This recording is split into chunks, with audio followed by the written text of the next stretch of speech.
कलयुग का समय है, हर इंसान चाहता है उसे सुख मिले, शांति मिले, परमानंद मिले, लज्जत मिले, पर चाहत इंसान की सारी पूरी नहीं होती। अब लोगों की इच्छा तो यह भी होती है कि भगवान का रिमोट कंट्रोल मिल जाए, बैठे बैठे बटन दबाते रहे, जो चाहे घर में आता रहे, पर यह इच्छा तो पूरी हो नहीं ना सकती। क्या ऐसी इच्छा की जा सकती है? क्या ऐसे पूरा किया जा सकता है? जी हां, यह भी संभव है, क्योंकि अल्लाह वाहिगुरु के लिए कुछ भी असंभव नहीं है। उस वाहिगुरु, उस अल्लाह को, राम को अगर वश में करना है तो उसके नाम का सुमरन करो, उसकी बनाई औलाद से बेगर्ज निस्वार्थ भावना से प्यार करो, व्यवहार के सच्चे बनो, नशे छोड़ दो, ठगी बेईमानी बुराइयों से नाता तोड़ दो, तो रिमोट वो आपके हाथ में दे सकता है। वो ईश्वर है, वो भगवान अल्लाह गॉड खुदा रब है, किसी का मोहताज नहीं है, वो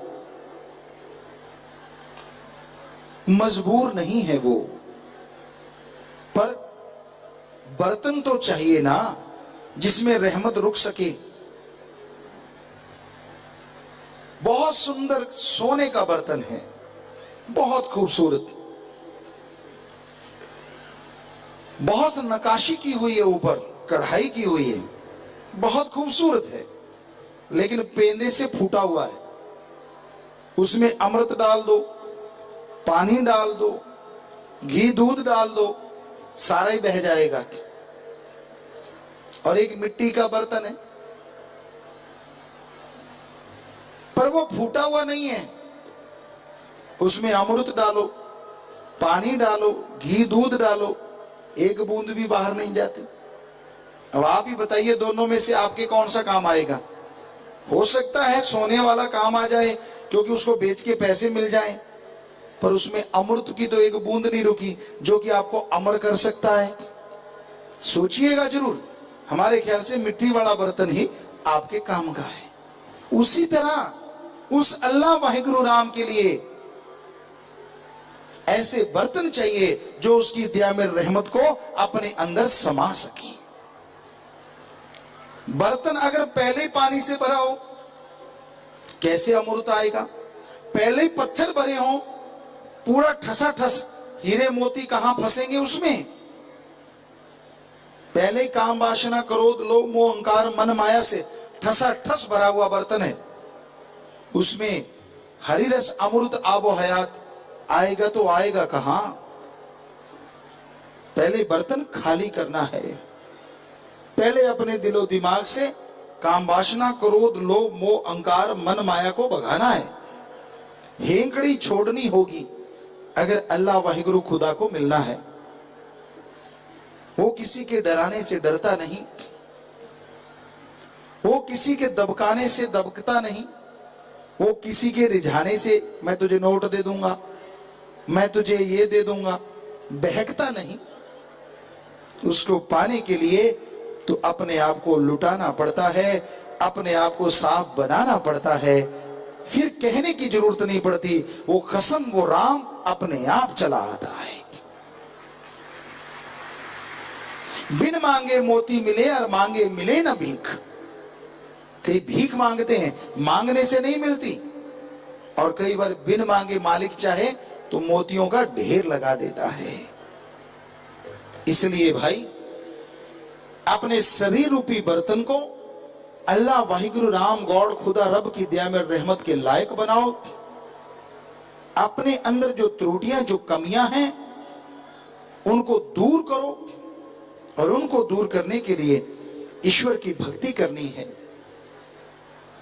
भक्ति करने में आपको दिक्कत क्या है?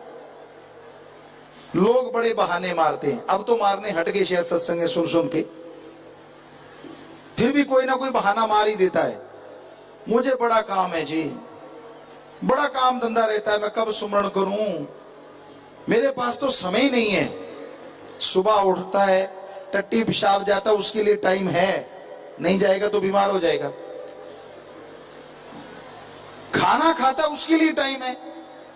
नहाने में घंटा घंटा गीत गाता रहता है, अंदर सिंगर, बाथरूम सिंगर बना रहता है, उसके लिए भी टाइम है। कपड़े पहन लिए, पाउडर शॉडर लगा, घसा घसा के चेहरे को तीखा बनाने में टाइम है। दोपहर के खाने के लिए, रात के खाने के लिए, ठगी बेईमानी भ्रष्टाचार के लिए टाइम है। दूसरों की टांग खिंचाई, दूसरों की निंदा चुगली, दूसरों की बुराइयां गाने के लिए टाइम है। खुराटे मारने के लिए टाइम है। टाइम नहीं है तो अल्लाह वाहिगुरु गॉड खुदा रब को रिझाने के लिए, उसकी भक्ति इबादत के लिए, तो उसकी रहमत बरसती हुई भी आपको नजर कैसे आएगी बताइए। टाइम तो आपके पास है। कोई भी सज्जन बताए जिसके पास टाइम नहीं, वो हमें बताए, हम बताएंगे टाइम कहां है। कोई भी नहीं, पूरे वर्ल्ड में नहीं। यहां तो कुछ लाख या हजारों में संगत है, पूरे वर्ल्ड में कि कोई भी ऐसा आदमी नहीं जो इस चैलेंज को स्वीकार करे कि उसके पास टाइम नहीं है। सबके पास टाइम होता है, ये बहाने हैं। ससुराल में शादी रखी हो और आप उस घर के जवाई हो, फिर कैसे टाइम निकलता है। 5-7 दिन पहले दंड मारने शुरू कर देते हो।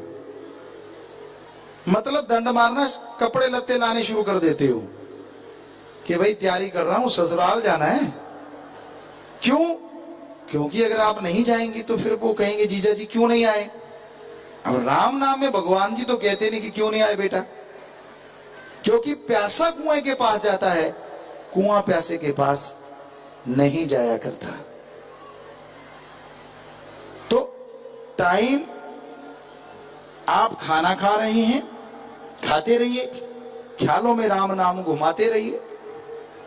आपको नींद नहीं आई, लेटे रहिए, अल्लाह वाहिगुरु का नाम लेते रहिए। माता बहनों घर में काम धंधा करते हो, या भाइयों जो भी घर का काम करता है, काम धंधा करते रहो, खाना बना रहे हो, ऐसे ऐसे हाथ चल रहे हैं, कहीं इसी के साथ राम नाम चलता रहे, कितना मजा आएगा। जो खाएगा वो भी बुराइयों से दूर हो जाएगा और उसका ध्यान भी अल्लाह राम में लग जाएगा, और आपकी भी भक्ति। सब्जी बना रहे हैं, झाड़ू मार रहे हैं, पोछा कर रहे हैं, बिस्तर बिछा रहे, कुछ भी कर रहे हैं आप, खेत में हल चला रहे हैं, दुकान में जा रहे हैं, दुकान में बैठे हुए हैं। जब दिमाग लगाते हैं चलो वो टाइम छोड़ दीजिए, 2 घंटे 4 घंटे। जब सुस्ता रहे हैं तब पढ़ने जा रहे हैं, पैदल खाली टाइम है, बस में सफर कर रहे हैं, जब देखो टाइम ही टाइम है, अल्लाह वाहिगुरु का नाम जपो। अरे किया गया सुमरन आपके आने वाली पहाड़ जैसे भयानक बीमारियों को बदल देगा। गाड़ी में सुमन कर रहे हो, क्या पता एक्सीडेंट होने वाला हो और मालिक खरौंच में बदल दे, क्या मालूम। वो सुप्रीम पावर है, सबसे बड़ी शक्ति है। इसलिए फालतू की बकवास से अच्छा है शब्द बाणी सुनो, राम नाम जाप करते जाओ, सफर का भी पता नहीं चलेगा और सेफ भी पहुंचोगे, फायदा भी होगा। तो भाई, मालिक का नाम कभी भी किसी भी हालत में लिया जा सकता है, अगर लेना चाहो तो, और अगर लेना ही ना चाहो तो फिर आप तो इंसान हैं, खुद मुख्तियार हैं। अब पशु तो है नहीं जो खूंटे पे बांध के कहेंगे जब नहीं तो खाना नहीं मिलेगा। अब तो मर्जी के मालिक हैं जी। ऐसा नियम बना लीजिए, सुमर नहीं करेंगे तो मन दीवाने तुझे खाना नहीं देंगे। देखो कैसे सुमर करेगा फटाफट, पर आप खाने पे टूट पड़ेंगे, खुद ही नहीं मानेंगे, मन की मानेंगे। असूल बनाए जा सकते हैं, हम कहते नहीं कि फकीरों वाले बनाओ, पर कई बार कई लोग पूछते हैं, कई बच्चे पूछा करते, लड़कियां, कई लड़के पूछा करते हैं कि पिताजी सुमन में नींद बहुत आती है। हमने कहा कई तरीके हैं, आप अपना सकते हो। खड़के सुमन करो, या तो नींद आएगी नहीं, आएगी तो फिर एक आधे बार आएगी, अगली बार नहीं आएगी। या पालथी मार के उतना बड़ा स्टूल ले लो, धरती से 3 फुट ऊंचा हो, जितने पे पालथी लग जाए, करो सुमरन। आगे नींद तो पड़ोसियों को नहीं आएगी जब गिर गए एक बार, अगली बार सवाल ही पैदा नहीं आने का। अगर इस हालत में भी नींद आती है तो सीधे बैठ जाओ, अपनी चोटी पकड़ो, ऊपर खूंटे पे बांध दो, सुमन कर लो, झटका, या तो नींद नहीं या चोटी नहीं। तरीके बहुत हैं, प्रैक्टिकली करके देखो। नींद आती है, नींद तो आएगी नहीं, मतलब ही नहीं है, पर आप सुमन करना ना चाहो वो बात अलग है। तो सुमन में सुख ही सुख है। संत क्यों कहते हैं कि सुमन करना चाहिए? क्योंकि आपके आने वाले समय में आपको बहुत से भयानक कर्मों से दो चार होना होगा। इस जन्म के कर्म बुरे नहीं तो कोई बात नहीं, पर संचित कर्म, जन्मों जन्मों के पाप कर्म, वो तो आपको भोगने पड़ते हैं। कोई पहाड़ जैसा कर्म आएगा और आपको दबोच लेगा। वो कर्म आने से पहले अगर उसका इंतजाम कर लो तो वो पहाड़ से कंकर में बदल जाएगा। और ऐसा बदलाव, पहाड़ को कंकर अगर कोई बना सकता है तो अल्लाह वाहिगुरु गौड़ खुदा राम का नाम है। तन मन धन से परहित परमार्थ की गई सेवा है। कई बार कई सत्संगी कहते हैं, गुरुजी, पिताजी, हम सेवा करते हैं फिर भी काम धंधे में नुकसान हो जाता है। घबराइए मत, थोड़ा बिजनेस व्यापार में घाटा पड़ गया, टेंशन मत लो। हो सकता है उस घाटे की जगह आपका शरीर इस कदर बीमार हो जाता कि 6 महीने चारपाई से ना उठ पाता। वो अच्छा या थोड़ा नुकसान हुआ अच्छा? ये तो उसके खेल हैं। क्या पता किस बहाने से कौन सा भयानक कर्म आपका काट देते हैं वो राम, वो अल्लाह, वो वाहिगुरु, वो सतगुरु मौला। इसलिए बात बात पे बिदका मत करो। जरा सी बात, जरा सा ऊपर नीचे हुआ नहीं कि मैं तो नहीं भक्ति करता, मैं तो नहीं राम को याद करता। अरे राम ने क्या तेरे टांग अड़ा दी काम में? तेरे कर्मों ने टांग अड़ाई है। दद्दा दोष ना काहू दीजे, दोष कर्मा अपने जो मैं किया सो मैं पाया, दोष ना दीजे अवर्जना। दूसरों को दोष क्यों देते हो? जैसे कर्म करते हो वैसा फल मिलता है। बबुल का पेड़ बोने से आम नहीं लगा करते, कांटे बोने से गेहूं नहीं उगती। इसलिए कर्मों की तरफ ध्यान दो, बुरे कर्म कभी ना करो। बुरे कर्म रुकावट हैं राम, अल्लाह के और आत्मा के बीच में। उस रुकावट को दूर करना है, उस बुराई को दूर करना है। और वो रुकावट दिखावे से दूर नहीं होती, डरावे से दूर नहीं होती। वो रुकावट सेवा और सुमरन से ही दूर हो सकती है। आदमी कहता है मैं बुरे कर्म कर बैठा, मेरे से बुरे कर्म हो गए जाने अनजाने में। अब इसका हल क्या है? कैसे उन बुरे कर्मों को अपने अंदर से खत्म करूं? कैसे करूं कि उन बुरे कर्मों का फल ना भोगना पड़े? तो सुनो भाई,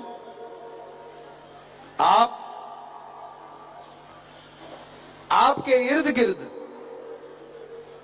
कोई बीमार, दुखी, लाचार की मदद कर दो, उनका इलाज करवा दो। भूखे को खाना खिला दो, प्यासे को पानी पिला दो। सुमरन करो, बुराइयों में पड़े हुओं को राम नाम से जोड़ दो।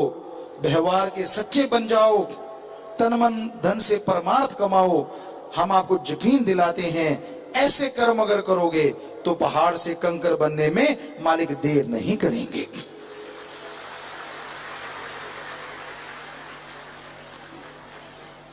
आदमी जब गलतियां करता है, दूसरे शब्दों में जब बुरे कर्म करता है, तो उसे भोगने पड़ते हैं। पर यह कलयुग है, भक्तों के मार्ग में कई बार काल भी रुकावटें खड़ी कर देता है, चाहे कर्म अच्छे भी क्यों ना हो, क्योंकि काल भी कुछ हद तक वचन ले चुका है। आप सुमरन करते हैं, भक्ति करते हैं, कई बार काल ऐसी अड़चन पैदा कर देता है कि आप भक्ति करना बंद कर दें, आपकी सेवा छूट जाए,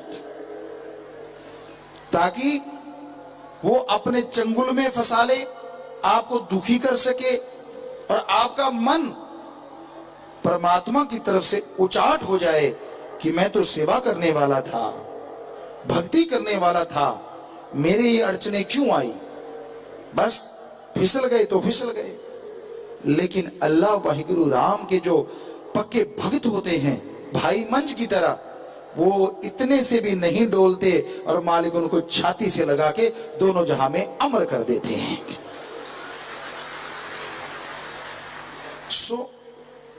रूहानियत का रास्ता बच्चों का खेल नहीं है। रूहानियत का रास्ता बहुत ज्यादा मुश्किल भी नहीं है, पर आसान भी नहीं है। मुश्किल उनके लिए नहीं जो गुरु पीर फकीर के वचनों पे 100% अमल करते हैं, और आसान उनके लिए नहीं जो दिखावा करते हैं और अमल नहीं करते हैं। आप देखिए आप किस कैटेगरी में आते हैं, तभी आपको पता चल जाएगा आपको क्यों परेशानियां हैं, क्यों मुश्किलें हैं। क्योंकि लोग कहते हैं मैं सारे वचन थोड़े ही मानूंगा, इतनी साथ संगत आती है लाखों में, कुछ मैं मान लूंगा कुछ दूसरे मान लेंगे। आपको एक बात सुनाया करते हैं। एक भाई था, बड़ा कंजूस, बड़ा चालबाज। उसके पड़ोस में एक दूसरा भाई था, वो मर गया।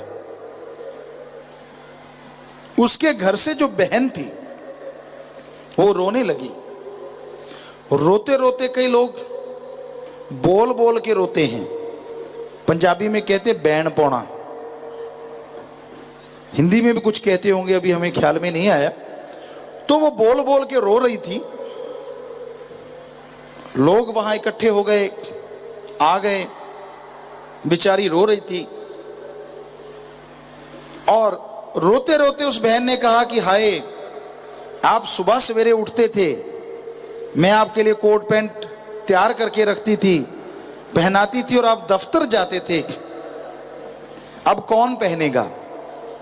वो कंजूस आदमी खड़ा हो गया, कहता तू मेरी धर्म की बहन, मैं तुझे धर्म की बहन बनाता हूं। हे बहन, फिक्र ना कर, कपड़े मैं पहन लिया करूंगा। अब बेचारी वो दुख में रो रही है, वो लालची आदमी अपना काम चला रहा है। फिर रोने लगी और बोलने लगी, मैं परांठे बनाती थी, ऐसे घी लगा के, ये दूध तैयार करती थी, आप आते थे, खाते थे, फिर जाते थे, कौन खाएगा। कहता बहन ये भी मैं कर लूंगा। बहन तीसरी बार रोई, कहती आप 15 लाख का कर्जा छोड़ के वो कौन चुकाएगा। भाई फिर खड़ा हो गया, अब बहन की तरफ नहीं, जितने लोग बैठने आए थे उनकी तरफ। कहता ओए मूर्खो, सारे काम मैंने करने, कोई आप भी कर लिया करो। सो भाई, कई लोग ऐसा ही करते हैं कि ये वचन मैं नहीं मानता, बाकी मान लेंगे। तो फिर मालिक कहता है इतनी सी रहमत ले ला, बाकी दूसरों को दे देंगे, क्योंकि वहां तो सच का सौदा है। वहां कोई अपील नहीं, कोई दलील नहीं, कोई छल नहीं, कोई कपट नहीं, कोई ठगी नहीं, कोई बेईमानी नहीं, कोई भ्रष्टाचार नहीं। जो तू कर रहा है, उदाहरण के तौर पे, जैसे आप अपने गांव में रहते हैं, शहर में रहते हैं, सारा दिन जो आप काम करते हैं ना, सेकंड का 100वां हिस्सा भी परमात्मा के पास रिकॉर्ड है। रिकॉर्ड भी ऐसा लाइव रिकॉर्ड। जब आप मर के जाएंगे, अगर आप इनकार करेंगे, आत्मा आपकी असर तो करेगी नहीं। अगर करेगी भी कि मैंने तो ये कर्म किया ही नहीं, तो ऐसा लाइव सिस्टम है, इसी युग में आपको वो ले आएंगे और आपकी आत्मा को दिखा देंगे, ये देख तू क्या कर रहा है। सेम सीन, हूबहू टाइम, सब कुछ आपको दिखा दिया जाएगा। फिर मुकरोगे तो मुकरोगे कैसे? इसलिए वहां अपील दलील की कोई गुंजाइश ही नहीं है। वहां तो 100% ऐसा सिस्टम है जो दुनिया में नहीं है। सो भाई, बुरे कर्म ना किया करो, चुपके चुपके, चोरी चोरी। वो मालिक सब देख रहा है, हर किसी को वो जानता है, हर किसी को पहचानता है। यही तो उसका कमाल है। वो एक होते हुए भी सारी त्रिलोकियों में रहता है और करोड़ों अरबों की नब्ज पहचानता है। चंद किताबें पढ़ गए, आलिम फाजिल बन गए और मालिक को कहते मालिक है ही नहीं। हम उन्हें चैलेंज करते हैं, आपने जो डिग्रियां डिप्लोमे लिए हैं, जिंदगी के 25 साल लगाए हैं, भगवान के लिए 25 महीने लगा के देखो, फिर बताना मालिक है कि नहीं है।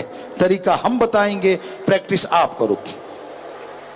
बैठे बैठे कह देना भगवान नहीं, अल्लाह नहीं, वाहिगुरु नहीं, ये तो वो बात है कोई कमरे अंदर से बंद करके कह दे सारी दुनिया मर गई। लोग कहेंगे तू मूर्ख है, तू कैद है, दुनिया तो जिंदा है, तूने बंद कमरा कर रखा है। कईयों का बंद अकल होती है, बड़े चतर बनते चलाक। हम तो जी नास्तिक हैं, मालिक को मानते नहीं। मानते कैसे नहीं? ये आपकी फजूल की दिमाग की एक भ्रम है।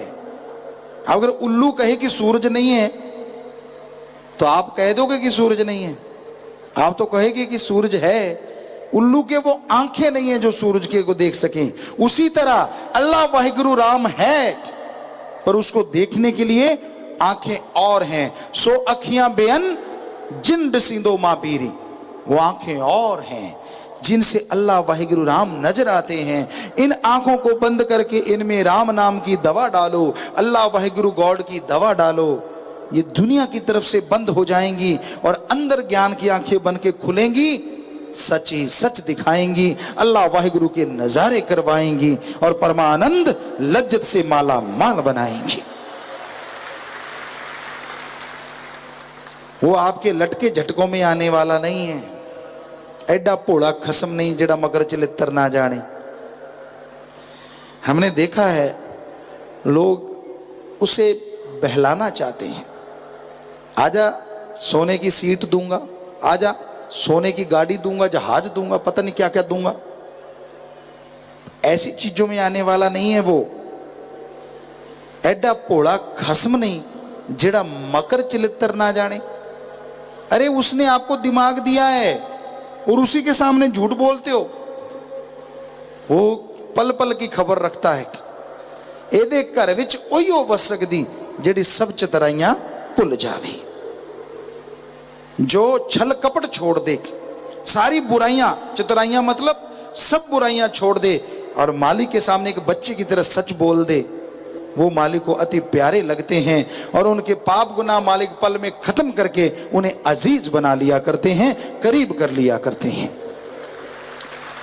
इसलिए छल कपट वैसे तो दुनिया में भी नहीं करना चाहिए, पर भगवान अल्लाह वाहिगुरु से तो मतलब ही नहीं। एक गाना आया करता था, रब नाल ठगियां क्यों मारे बंदिया ते दिन रात पापा च गुजारे बंदिया।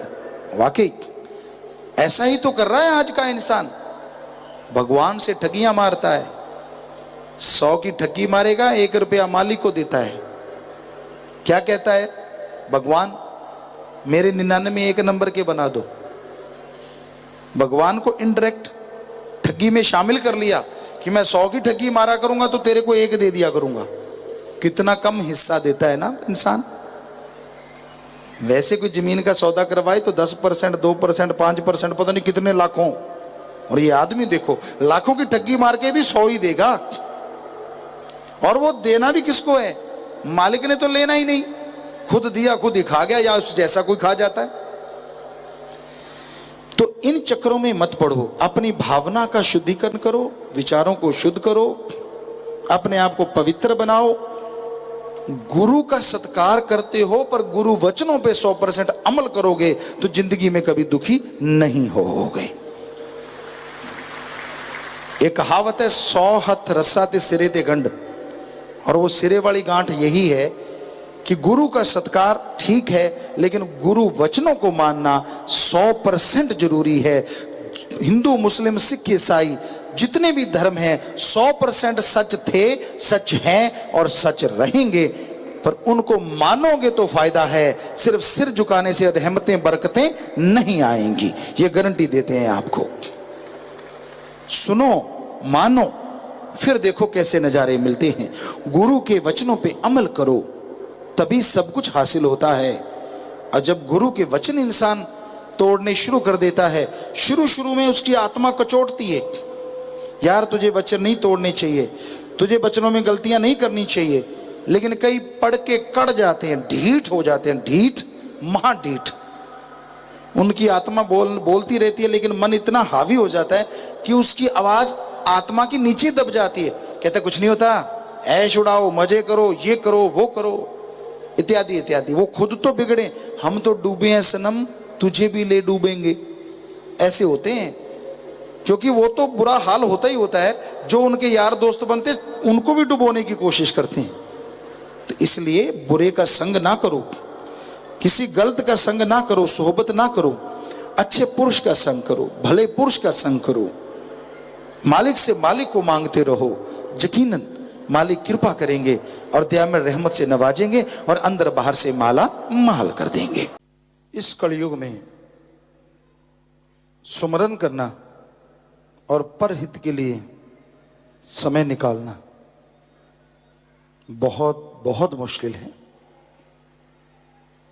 काम वासना, क्रोध, लोभ, मोह, अहंकार, मन और माया, इनके लिए आपको टाइम निकालने की जरूरत नहीं है, ये अपने आप आपका टाइम छीन लेते हैं। आप कहीं घूम रहे हैं, पता नहीं कौन सा चोर कब आप पे दांव चला दे और आप बहक जाएं, आप अपने एम से, अपने लक्ष्य से हट जाएं। लेकिन ईश्वर का नाम लेना, परमात्मा की भक्ति करना बड़ा ही मुश्किल है। लोग खाना खाते हैं नमकीन या नमक मिर्च या फिर मीठा, बकबका कोई खाना पसंद नहीं करता। इस कलयुग में राम नाम लोगों को बकबका खाना लगता है, पर यह नहीं मालूम इस बकबके खाने से जन्मों जन्मों के पाप कर्म कट जाया करते हैं। इंसान की तकदीरें बदल जाती हैं। सच्ची भावना, सच्चे हृदय से कोई राम नाम के रास्ते पे चले, हम गारंटी देते हैं अंदर बाहर उसे कोई कमी नहीं रहती। कई बार कोई तकलीफ आ जाती है, थोड़ी परेशानी आ जाती है, पर उसका मतलब ये नहीं होता कि वो आपके लिए राम नाम की वजह से आई, बल्कि उसका मतलब ये होता है कि पहाड़ से कंकर बन गया और कोई एक्सीडेंट में आपका हाथ पांव कटना था, रीढ़ की हड्डी पे चोट लगनी थी, सारी जिंदगी जो आपने चारपाई पे लेटना था, हो सकता है वो चंद खरोंच लग के आपका काम चल जाए। मरना तो सबने है, अगर मौत आ गई वो तो नहीं बदलती। हाँ, बेइंतहा भक्ति की जाए ये गारंटेड है, मुर्दों में भी भगवान परमात्मा वाहिगुरु राम जिंदगी डाल देते हैं। अभी आपने कल परसों यहां सुना कि कैसे बिहार से या नेपाल से सज्जनों की बात सुनाई गई। वो आए थे, वहां संगत गई थी, सेवादार गए थे कि आईसीयू में उनका आदमी था, उसको लेके आए, यहाँ उसी बेहोशी में इनाम दिलवा दिया, राम नाम से जोड़ दिया। या हॉस्पिटल में दिखाया उन्होंने रोहतक, और रोहतक वालों ने कहा दिल्ली ले जाओ, और दिल्ली वालों ने उसे मृत घोषित कर दिया, और वो अपने गांव ले गए, बिहार या नेपाल की बात। और वहां जाके उन्होंने उसके रोजाना सारे इकट्ठे बैठ के सुमन करने लगे सुबह शाम। और उसके होठों पे दूध लगा देते थे, पानी लगा देते थे सुबह शाम, क्योंकि पीता खाता तो था ही नहीं, क्योंकि डॉक्टर ने बोला कि ये डेड बॉडी है। और सही 10 दिन के बाद वो कैसे जिंदा हो गया, ये आपके सामने कल परसों की बात है। सारी साइंस फेल है, क्योंकि उनके हिसाब से तो उसे अगले दिन ही जला देना चाहिए था, दफना देना चाहिए था। हम आपको ये कहते कि ऐसा करना मत। उनको तो अंदर से कोई ख्याल भगवान ने दे दिया, भोले भाले जीव थे, और मालिक ने फिर उनकी सुन भी ली और मुर्दों में जान डाल दी। हर किसी को ऐसा नहीं, जिसको अंदर से ख्याल भोले भाले होते हैं उनके साथ ही मालिक रहमतें लुटाता है, चतुर चालाक नहीं। तो ये आपने सुना कैसे मालिक ऐसा कर देता है। और फिर इस काल की नगरी में कोई मालिक से प्यार करे, अल्लाह वाहिगुरु राम से सुमरन करे, भक्ति करे और उससे ओढ़ निभा जाए। कोहिनूर डायमंड तो क्या, कोई भी चीज उसका मुकाबला नहीं कर सकती। कई बार होता है किसी सत्संगी को दुख आता है, शारीरिक परेशानियां आती हैं, वो सोचता है यार ये तो सत्संगी था, इसके साथ ऐसा क्यों। 84 लाख जोनियों के कर्म हैं, जिन्हें रूहानियत में कहा जाता है संचित कर्म। होता क्या है, जिसने नाम नहीं लिया, भक्ति नहीं की होती, मालिक परमात्मा को याद नहीं किया होता, उसे नरकों में डाल दिया जाता है और सारे कर्मों का भुगतान नरक। अगर आपको कहें कि टॉयलेट की जो कुएं होती है, जो गांव में खोदते हैं कुआं, उसमें डाल दिया जाए और ना खाने को ना पीने को, वही खाओ, वहीं सांस लो, वहीं रहो, आप आदी हो जाओगे। लेकिन अगर इंसानियत की नजरिए से देखा जाए, इससे गंदी चीज और क्या हो सकती है। ऐसे ही नरक दो जगह है, यहाँ कर्म कटते हैं। और सत्संगी घंटा सुबह शाम सुमन करे, दृढ़ यकीन रखे और सेवा करे, तो उसे कर्म नहीं भोगने पड़ते, बल्कि वो जाने से पहले बता देता मैं जाऊंगा। पर अगर इनमें कोई कमी रह जाती है, नहीं हो पाता, क्योंकि आदमी मर्जी का मालिक है, कई बार ऐसा नहीं हो, तो कई बार शरीर को यहाँ अपने कर्मों का लेखा जोखा देना पड़ता है। पर यह गारंटी है, उस आत्मा को मालिक दर्द नहीं होने देता। उसे अंदर से कभी भी वो चीज नहीं होती कि हाय ये क्या। वो बोलेगा जरूर, क्योंकि शरीर है, कहीं ना कहीं उसकी तो कर्म तभी कटेंगे ना अगर महसूस होगा तो वो महसूस होता है, वो दिखता है। लेकिन जो मालिक से प्यार पाके सुमन करके सेवा करते हुए ओढ़ निभा जाते हैं, वो सारे कर्मों का लेखा जोखा यहीं पे जला के मालिक की गोद में बैठ के सचखंड सतलोक निज धाम अनामी चले जाते हैं। और उनके परिवार धन्य हो जाते हैं, उनकी कुलें धन्य हो जाती हैं। जो पता नहीं कितने जन्मों से किसी और जून में कोई कीड़ा मकोड़ा, कोई पक्षी, कोई जानवर, कोई पेड़ पौधा, उनमें आत्माएं वो रह रही होती। और जब ऐसी आत्मा ओढ़ निभागे जाती है तो अपने साथ सैकड़े कुलों का उद्धार करती है। यानी मालिक से दुआ करके उनको भी आवागमन से आजाद करवा के मालिक के चरणों से जोड़ देती है। वो मालिक की मर्जी, उन्हें मनुष्य जन्म दे या फिर सीधा ही पार कर दे। तो इस तरह से ओढ़ निभाते हैं जो वाकई भाग्यशाली होते हैं। वाकई उनके माँ बाप, उनके कुल भाग्यशाली बन जाया करती है, धन्य हो जाती है। चाहे कोई उसे समझे, चाहे कोई ना समझे। अगर समझ जाए तो रहने आने वाली कुलों को भी बेइंतहा खुशियां मिलती हैं। और अगर ना समझे भाई, फिर क्या किया जा सकता है, वो अपने कर्मों का फल भोगते रहते हैं। तो ओढ़ निभाना इस कलयुग में छोटी मोटी बात नहीं है। लोग जरा सी बात पे मरोड़ा खा जाते हैं, जरा सी बात पे भागा दौड़ी, क्योंकि मालिक को लाना देना बड़ा आसान होता है। माँ बाप का तो घर कभी कोई बेटा नहीं छोड़ते देखा हमने आज तक, सुना है आपने। वो अलग बात है, काल की नगरी में कोई चंचल हो जाए, बुरे कर्म करने लग जाए, तो उसमें माँ बाप का दोष नहीं है, वो अपने कर्मों का भागीदार खुद है। माँ बाप को दुखी नहीं होना चाहिए। अदरवाइज कोई अपने माँ बाप का घर नहीं छोड़ता। आप जिससे मर्जी देखो, अपने माँ बाप के घर में रहते हैं सब लोग। पर पीर फकीर से नाता पल में क्यों तोड़े इंसान, वो भी किसी के कहने से। कोई कह दे, बस इतनी मर्दानगी आपके अंदर, इतनी हिम्मत है, इतनी अणख है, इतनी गैरत है। फकीर क्या कहते हैं, आपने प्यार फकीर से किया है या किसी आदमी से? अगर संत पीर फकीर से किया है, वो तो कभी आपको बद्दुआ नहीं देते। वो तो दुआ के लिए हाथ उनके लिए भी उठाते हैं जो उनको गालियां देते हैं कि मालिक उनको भी सद्बुद्धि बख्श, उनको भी नेक अकल दे, हैं तो तेरी औलाद, वो भी आवागमन से आजाद होकर तेरे दर्शन कर सके। तो इंसान को अपने दिमाग से काम लेना चाहिए और मालिक से ओढ़ निभे। कबीर जी ने कहा है कि हीरा जौहरात तो क्या चीज है, जो मालिक से ओढ़ निभा जाते हैं वो तो बेशकीमती हो जाया करते हैं।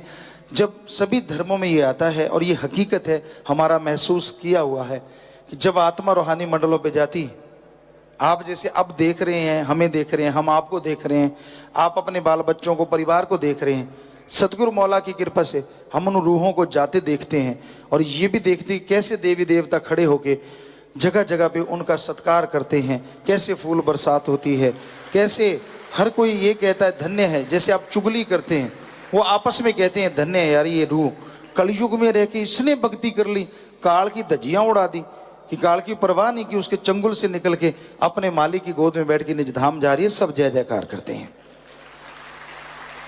तो ये कोई छोटी मोटी बात नहीं होती, वरना तो भाई जम के दूध खींच के लेके जाते हैं, जय जयकार तो दूर की बात है।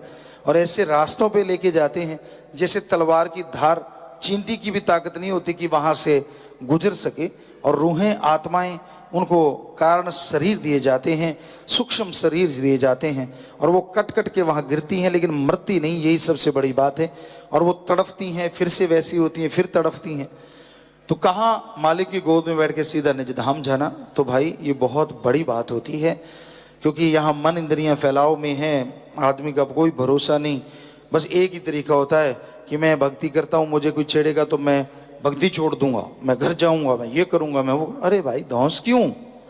तेरा जीवन सुधर रहा है, तेरा भला हो रहा है, तेरे कुलों का उद्धार होने वाला है, और तू पूंछ उठाता है कि मैं ऐसे करूं, भाग जाऊं, ये करूं, वो करूं। तो इसमें किसी पे धौंस क्या है? तो अपनी बेड़ी में बट्टे डालेगा, खुद ही दुखी होता रहेगा, किसी का क्या जाएगा। तो इसलिए भाग्यशाली होते हैं वो जो ओढ़ निभाते हैं, और भाग्यशाली होते हैं वो उनके परिवार जिनका उनसे संबंध होता है। और कहीं वो समझ जाए इन बातों को तो वो अति भाग्यशाली बन जाते हैं और मालिक को अति प्यारे लगते हैं। का ये समय है, ऐसे समय में मन इंद्रियां बड़ी जोरों पे हैं।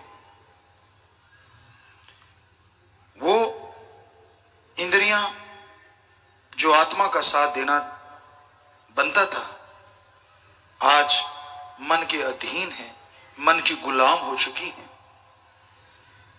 देखना है तो बुरे में ज्यादा मजा आता है, सुनना गंदी बातें लोग सुनते हैं, स्पर्श बुरा चाहते हैं, एहसास गंदा चाहते हैं। सो कुल मिला के सब मनो इंद्रियां मन की गुलाम हो गई हैं, वाकई मनो इंद्रियां बन गई। कहां वो आत्मा का साथ देती, कहां अल्लाह वाहिगुरु राम को देखती, उसकी रसना सुनती, उस मालिक के स्पर्श के लिए बेताब रहती, और कहां इस घोर कलयुग में लोग इनमें पड़ के अपने जीवन को बर्बाद कर रहे हैं। इन सब से छुटकारा सुमरन के अलावा और कोई तरीका है ही नहीं। सेवा करो और सुमरन करो। परिवार में रहते हुए हक हलाल कड़ा परिश्रम मेहनत की करके खाओ। आदमी जब गुरु पीर फकीर के वचन सुनता है, अगर वो मान ले इस जन्म को, तो क्या जन्मों जन्मों का पाप कर्म पल में कट जाए। गुरु फकीर अपने लिए नहीं कहते कि बेटा मेरे आके पांव दबा, मेरे सिर पे मालिश कर, मेरे को घी दूध मेवे लाके दे, ऐसा नहीं कहता गुरु। गुरु कहता है बेटा राम का नाम जप, परमात्मा अल्लाह वाहिगुरु की बनाई सृष्टि से निस्वार्थ भावना से प्यार किया कर। ठगी बेईमानी भ्रष्टाचार छोड़ के हक हलाल दशा नवादी किर्त कड़ा परिश्रम करके खाया कर। कोई फकीर के वचनों को मान गया तो पहाड़ जैसे कर्म रोग कंकर में बदलने शुरू हो जाते हैं।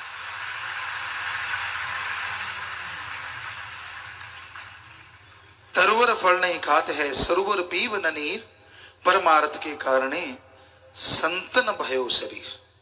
तरुवर सरोवर, पेड़ पौधे जो होते हैं वो कभी खुद के लिए फल नहीं खाते।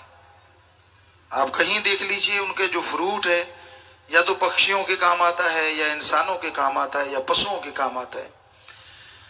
तरुवर फल नहीं खाते हैं, वो फल नहीं खाता। सरोवर कभी पानी खुद नहीं पीता, वो दूसरों को देता है। उसी तरह संत पीर फकीर इस दुनिया में सबका भला करने आते हैं, सबका फायदा करने आते हैं। कई लापरवाही में मन के अधीन होके उनके वचनों की काट करना शुरू कर देते हैं। संत बहुत देखते हैं ध्यान से कि ये बंदा नहीं मानता, बहुत समझाते, मान जा बेटा, अरे मान जा, कहता खिल्ली उड़ाते रहते हैं। और जब आके पड़ती है ना मार सिर पे, उसकी बेआवाज तलवार जब पटाख से पड़ती है, फिर चिल्लाता है, दोष फिर भी गुरु को देना है, भगवान को। मैं तो इतनी सेवा करता था। क्योंकि आदमी अपनी ईगो नहीं छोड़ता, फिर भी नहीं मानेगा कि मैंने गलत कर्म किए हैं, मैंने पीर फकीर की बात को माना नहीं, मैं गलत कर्म करता रहा, फिर भी कहेगा ना, क्योंकि लोगों की निगाह में तो भक्त होता है ना, उनको दिखा, देख लो मैं तो इतनी सेवा करता हूं, मैं तो इतना बड़ा भक्त हूं, फिर भी मुझे ये भोगना पड़ रहा है। हम गारंटी देते हैं साईं मस्ताना जी महाराज के वचन, परम पिता शास्त्राम जी दाता रहबर के वचन, अब भी हमसे जो वचन वो करवा रहे हैं कि भाई सच्चे सौदे का मुरीद, वचनों पे पक्का हो, सेवा सुमन करता हो, पीर फकीर की बात माने, अंदर बाहर कमी नहीं आती और पहाड़ जैसी बीमारियां कंकर में बदल जाती हैं। 100% गारंटी। कोई भी ऐसी समस्याओं से जूझ रहे हैं तो वो वचन काट करने की वजह से अपने कर्मों का बोझ उठा रहे हैं। वो बद्दुआ नहीं है कि पीर फकीर ने बात कही, परमात्मा के वचन सुनाए। फकीरों की तो बात होती, वचन तो भगवान के होते हैं। तो उसकी बात सुनाई, उसका मतलब अगर आपने मान ली, जो आपके भयानक कर्म आने वाले हैं वो कट जाएंगे। अगर नहीं मानी तो कर्मों को भोगना पड़ेगा, सीधी सी बात। इसमें पीर फकीरों की बद्दुआ या शराफ नहीं होता, वो आप अपने कर्मों का बोझ खुद उठाते हैं। तो पहले क्यों नहीं मानते भाई?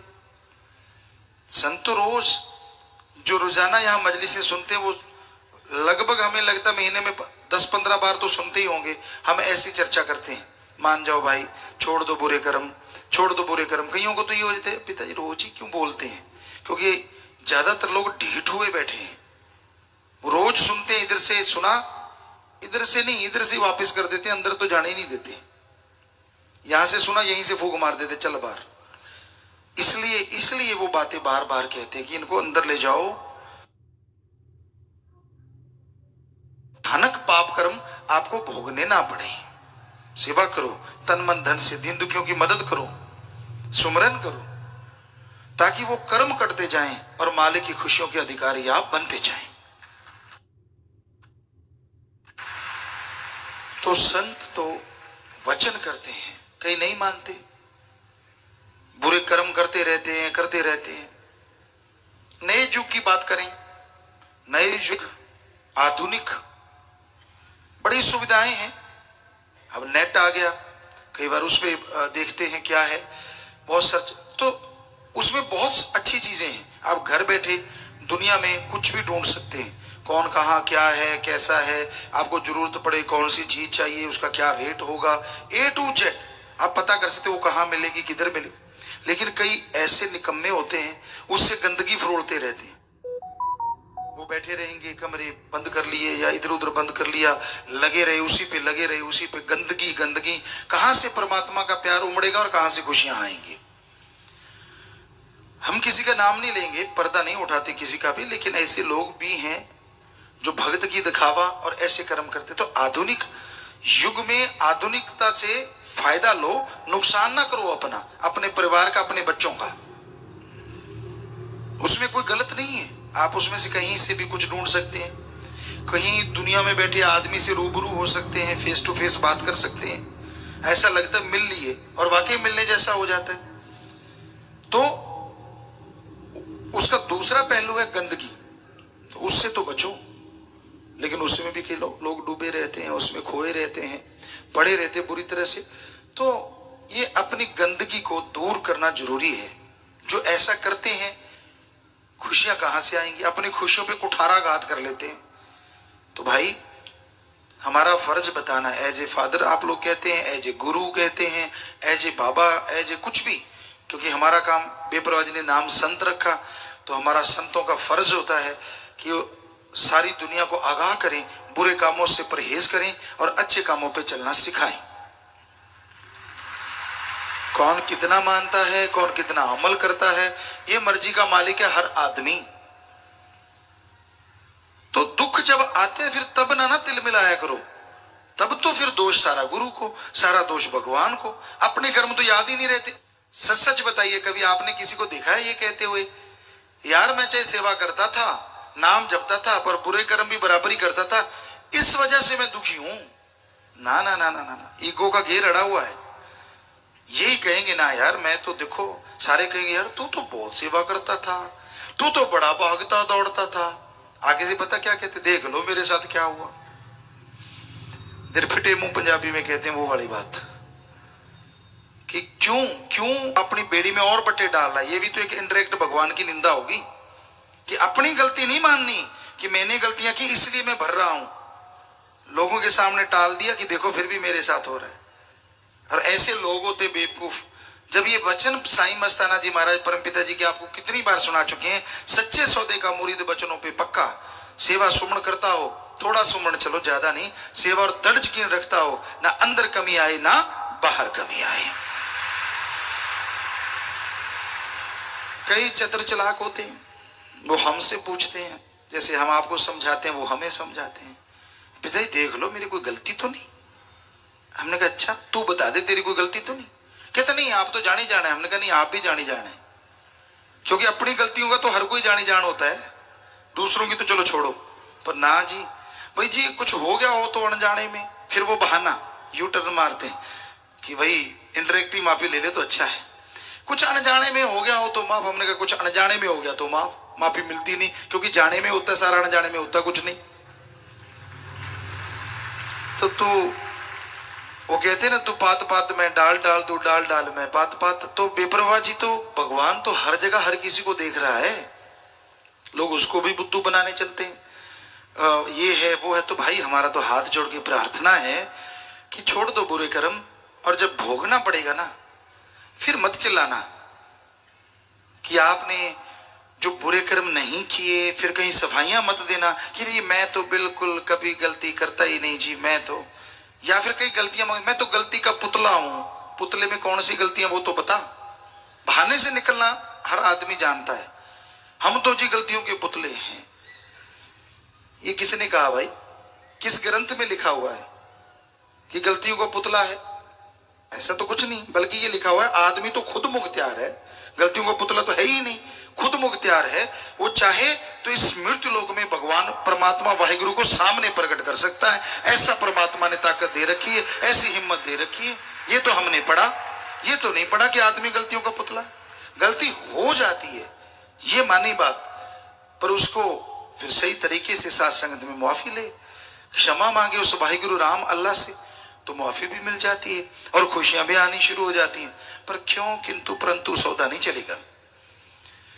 तो भाई हमारा तो आपसे हाथ जोड़ के प्रार्थना ही कर सकते हैं, किसी को बुरा नहीं कह सकते, किसी को गलत नहीं कहते, कि भाई वचनों पे अमल किया करो, वचन सुन के माना करो, तो मालिक की रहमत होती है। कई मजलिस ही नहीं सुनते, सत्संग नहीं सुनते, उनको होता नहीं हम तो अपनी ड्यूटी दे रहे हैं, और ड्यूटी छोड़ के हमने उनको रातों को घूमते देखा, दिन को कहीं ना कहीं बिना वजह इधर उधर दौड़ते देखा, तो क्या सत्संग के टाइम ही ड्यूटी याद आती है?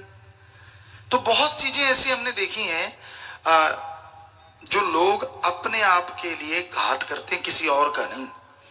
तो हम तो यही चाहते हैं कि आप सत्संग सुना करो, अमल किया करो, ताकि जिंदगी के बेड़े पार हो जाएं और आप गम दुख तक चिंता परेशानियों से मोक्ष मुक्ति हासिल कर लें और खुशियों से माला माल हो जाएं। और हमारा यहाँ बताने का ना तो किसी का दिल दुखाना, ना किसी को गलत बोलना, हमारा फर्ज लोगों को जगाना है कि आप सो रहे हैं, अब तो जाग जाओ, कभी भी जाग जाओ। जब जागोगे तभी सवेरा, तभी से खुशियां आनी शुरू हो जाएंगी और परेशानियां दूर हो जाएंगी।